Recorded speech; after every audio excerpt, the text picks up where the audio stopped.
Hermanos, en esta noche me gustaría continuar con el estudio que venimos haciendo estas últimas 2 semanas en Mateo capítulo 17, de los versículos 24 al 27, donde vemos el relato en que vinieron los cobradores del impuesto del templo a Pedro y le preguntaron si el maestro no pagaba el impuesto del templo, las 2 dracmas.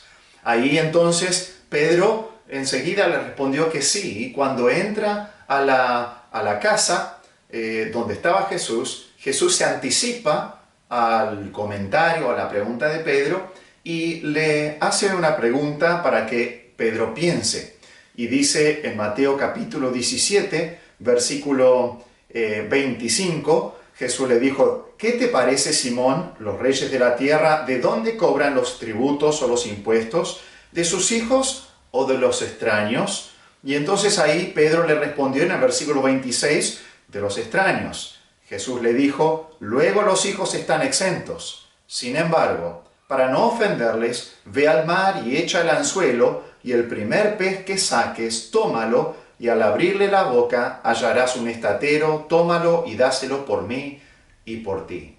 Entonces el Señor Jesucristo estaba enseñando a Pedro el valor de prescindir de un derecho. Jesús, como Hijo de Dios, tenía un derecho de no pagar este impuesto al templo.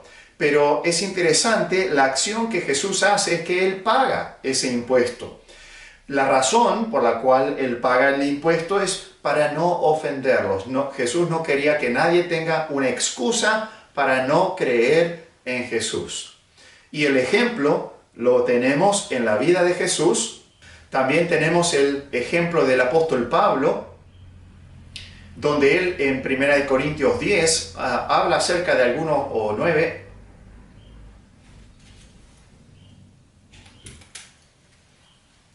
también tenemos el ejemplo del apóstol Pablo, que a los corintios le habla acerca de algunos derechos que él dejó de lado para poder alcanzar a las vidas y mostrarle un buen ejemplo a ellos. Él dejó de lado su derecho a casarse, así como también Bernabé. Él dejó de lado su derecho a alimentarse del ministerio y trabajaba con sus manos para poder sustentarse. Pero también habíamos visto el propósito de Pablo de alcanzar, a través de esos derechos que él dejaba de lado, él quería alcanzar a más personas para el Señor Jesucristo. Y por eso se hizo judío a los judíos, se hizo como si no tuviera ley a los que estaban sin ley, se hizo de todo a todos para poder alcanzar a algunos. Y luego tenemos la enseñanza del apóstol Pablo también en cuanto a eso, que me gustaría que veamos entonces en 1 Corintios capítulo 10. 1 Corintios, estamos estudiando en Mateo 17, pero en 1 Corintios capítulo 10 tenemos la enseñanza del apóstol Pablo acerca de dejar de lado ciertos derechos o ciertos privilegios que tengamos para el avance de la obra de Dios. 1 Corintios capítulo 10, vamos a leer los versículos 31 al capítulo 11, versículo 1, unos versículos aquí. 1 Corintios 10, 31 dice: si pues coméis o bebéis o hacéis otra cosa, hacedlo todo para la gloria de Dios. No seáis tropiezo ni a judíos, ni a gentiles, ni a la iglesia de Dios. Como también yo en todas las cosas agrado a todos, no procurando mi propio beneficio, sino el de muchos, para que sean salvos. Sed imitadores de mí, así como yo de Cristo. Y en esta enseñanza del apóstol Pablo, acá en 1 Corintios, capítulo 10, vemos en primer lugar que nuestras acciones deben basarse en la gloria de Dios, en el versículo 31. Sea que comamos o que bebamos o cualquier cosa que nosotros hagamos, tiene que ser para la gloria de Dios. Debemos hacer todas las cosas para la gloria de Dios. Y esto significa que todo lo que nosotros hacemos, decimos o pensemos debe resaltar ante los demás su persona y sus atributos. O sea, la persona y los atributos de Dios no debe mancharla. Por ejemplo, si yo como cristiano le digo a mis familiares y amigos que necesitan poner su fe en el Señor Jesucristo para la salvación de su alma, pero vivo por el trabajo, descuidando mi vida espiritual y también descuidando la congregación. Vivo ansioso, constantemente preocupándome de cómo voy a satisfacer mis necesidades básicas y las de mi familia. Y vivo quejándome que nunca me alcanzan los ingresos. Estoy quitando de la gloria de Dios ante los ojos de los demás. En otras palabras, estoy diciendo que Dios puede salvar su alma, pero no es un Padre Celestial que cuida de sus hijos con amor y que suple sus necesidades cotidianas. Estoy menoscabando los atributos de Dios ante los ojos de mi familia y de mis amigos. Y Pablo dice, debemos hacer todo para la gloria de Dios, no para menoscabar su gloria, no para manchar su gloria. También vemos aquí que nuestras acciones no deben causar tropiezo a otros. Versículo 32, no seáis tropiezo, dice. Y Pablo menciona 3 clases de personas a las cuales nosotros debemos ser sensibles para poder ministrar a sus almas de una manera efectiva. Nos dice que no debemos ser tropiezo a los judíos. Los judíos eran un grupo de personas especial, era el pueblo escogido de Dios, y ellos creían en el Dios verdadero, pero no habían puesto su confianza en el Señor Jesucristo. Se habían descarriado del camino del Señor. Y no debían ser tropiezo, los creyentes no debían ser de tropiezo a los judíos que sinceramente estaban buscando la salvación. Pero también no debemos ser tropiezo a los gentiles. Dice ni a los gentiles. Cuando habla acerca de los gentiles se está refiriendo a aquellas personas que no creían en Dios o que no habían puesto su confianza en el Señor Jesucristo. Eran los incrédulos, eran las personas del mundo. Eran las personas en general, muchas veces eran paganas, creían en dioses falsos. Hoy día los incrédulos no siempre creen en dioses falsos. Algunos creen en el Dios verdadero, creen en un Dios creador, único creador del cielo y de la tierra, pero no conocen al Señor Jesucristo, no han puesto su fe y confianza en el Señor Jesús. Y no debemos ser tropiezo para ellos. En nuestras acciones, actitudes y palabras, no debemos darles una excusa o una piedra de tropiezo para que no pongan su confianza en el Señor Jesús. Tampoco debemos ser tropiezo a la iglesia de Dios. Ahora, estas son personas creyentes, personas que pertenecen a la iglesia verdadera de Dios. Sin embargo, nosotros podemos causar que pequen o causar de ser tropiezo para que no confíen en ciertas promesas del Señor o que no vivan en obediencia al Señor por el mal ejemplo que nosotros tenemos cuando hacemos o no hacemos ciertas cosas. Quizás reclamando o exigiendo nuestros derechos, pero causando que otros caigan en el camino.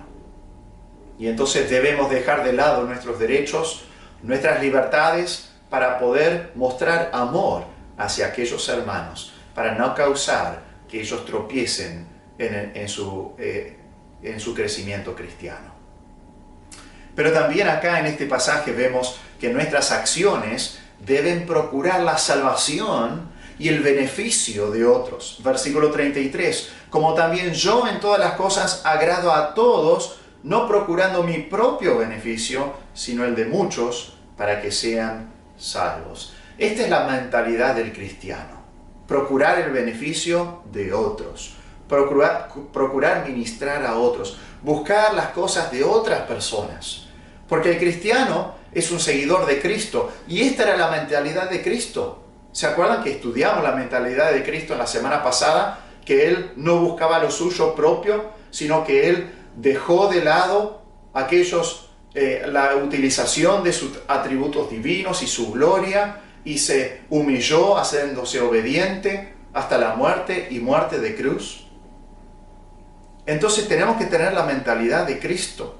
Cristo no miró por lo suyo propio, sino por el bien de los demás. Él dejó de lado sus privilegios y sus derechos para poder salvarnos a nosotros, para poder alcanzarnos a nosotros. ¿Cuántas cosas hacemos por beneficio propio en vez de pensar en el beneficio de los demás? Hermanos, ¿cuántas cosas hacemos nosotros que benefician a otros indirectamente, pero en realidad lo hacemos por el beneficio propio que nosotros obtenemos? Tenemos podríamos decir, una motivación egoísta por hacer. A pesar de que al final beneficiamos a otras personas, en realidad lo hacemos por nosotros mismos. Estamos dispuestos a hacer cosas que solo traen beneficio directo a los demás, y nosotros no ganamos nada desde el punto de vista terrenal. ¿Estamos dispuestos a tener esta clase de mentalidad, la mentalidad de Cristo, y que nuestras acciones procuren la salvación y el beneficio de otros? Pero también en este pasaje vemos que nuestras acciones deben evidenciar la imitación de Cristo. Capítulo 11, versículo 1.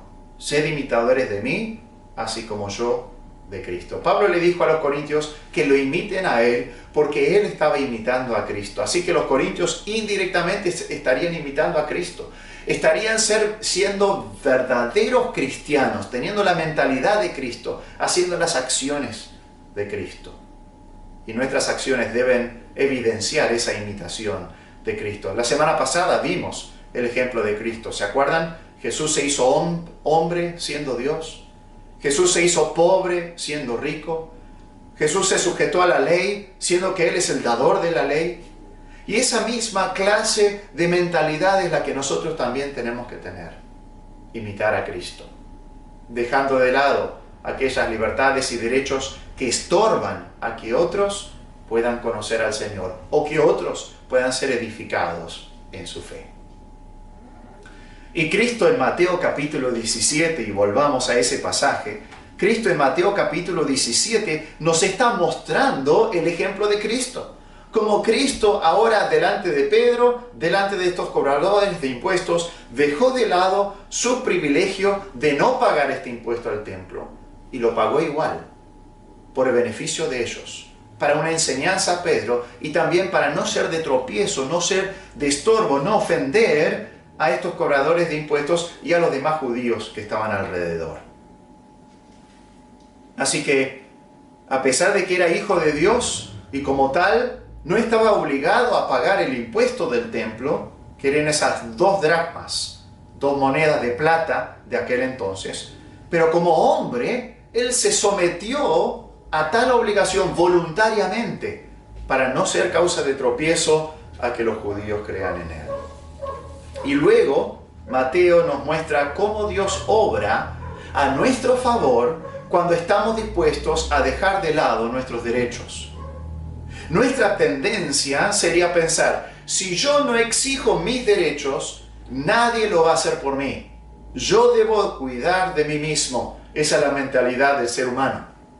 Pero el creyente debe ejercitar confianza en Dios en momentos cuando debe dejar de lado sus derechos. En vez de exigir mis derechos y confiar en mis propias fuerzas y esfuerzo y en mis propias acciones para hacer valer mis derechos, para satisfacer mis necesidades, cuando dejo de lado mis derechos, tengo que confiar en el Señor. Si vos dejás de lado tus derechos para la gloria de Dios, Dios se va a encargar de tus necesidades. Y entonces vemos la provisión de Dios. No solamente vimos el ejemplo de Jesús, ahora vemos la provisión. Jesús era pobre. Nos dice la Biblia que por amor a nosotros se hizo pobre, siendo rico, para que nosotros con su pobreza fuésemos enriquecidos. 2 Corintios 8:9. Él también en Mateo, ¿se acuerdan que lo estudiamos ya? Dijo, las zorras tienen guaridas y las aves del cielo nidos, mas el Hijo del Hombre no tiene dónde recostar su cabeza. Él no tenía casa propia, no tenía ni almohada propia o cama propia. Era pobre. Jesús y sus discípulos recorrían las regiones de Israel enseñando la palabra de Dios, predicando el Evangelio y también sanando enfermos y ayudando a los necesitados sin cobrar ni un centavo. Cristo le dijo, de gracia recibisteis, dad de gracia. pero ellos recibían donaciones que la gente les daba por su propia voluntad para cubrir las necesidades diarias, para poder comer, para poder alimentarse, para poder vestirse. Pero en ese momento, cuando Pedro entra a la casa, la bolsa de dinero estaba vacía, no tenían dinero como para pagar este impuesto.